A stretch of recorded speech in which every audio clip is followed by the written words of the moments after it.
Hello everyone. I know we have been doing a lot of great learning about the American Revolution through videos, and today I'm going to be reading you a short excerpt from George versus George, a book about the American Revolution as seen from both sides. So on the front cover we get an image of George Washington, and on the other side we have King George III by Rosalind Janser.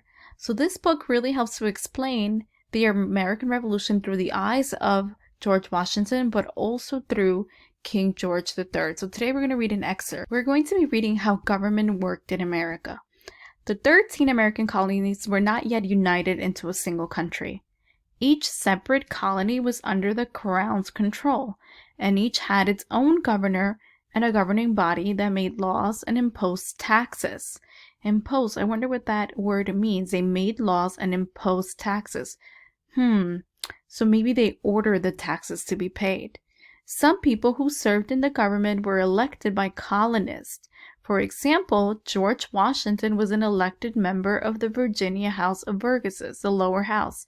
For years, England had looked the other way when colonists ignored British laws they didn't like. This is an interesting line because it's making me think that England knew that some colonists were not obeying the rules. For years, England had looked the other way. So when you look the other way, it means you're kind of ignoring it. That's interesting. So it's making me think that from the very beginning, there were some things that the colonists and the English did not agree on. Okay, so we have over here a visual. Let's see what this helps to explain. Each colony had its own governor. All but two were appointed by the Crown to serve as Great Britain's chief representatives. Their job was to enforce British laws and carry out British orders.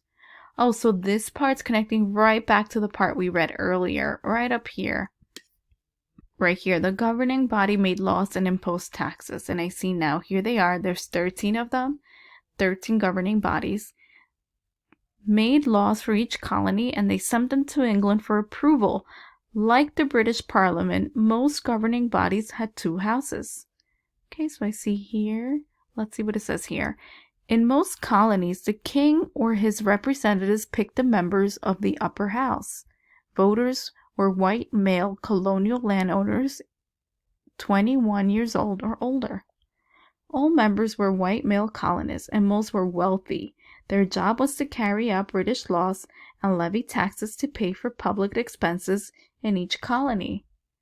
Wow, so this is making me realize that everything went back to the British Crown, and they were the ones who really decided if they liked the laws that these governors were imposing. To hold on to all the learning that I've been doing, I'm going to stop and jot.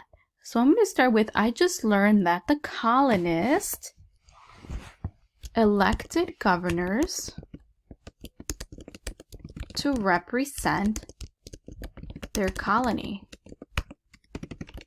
The governors made laws, but these laws had to be approved by Great Britain. Notice how as I'm writing my stop and jot, I'm making sure I'm using the words I'm learning, such as governor and colony. And I'm being very specific. I'm saying it had to be approved by Great Britain. So that's a big idea that I just learned, because it's also making me realize that although the colonists were living very far away from Great Britain, they still depended a lot on Great Britain. So let me add that. This makes me think that the colonists were still part of Great Britain. Okay, I'm going to save that. And here is our little sticky note. So tomorrow we're going to continue and read another excerpt, and we're going to add another sticky note to help us keep up with all the learning that we're doing.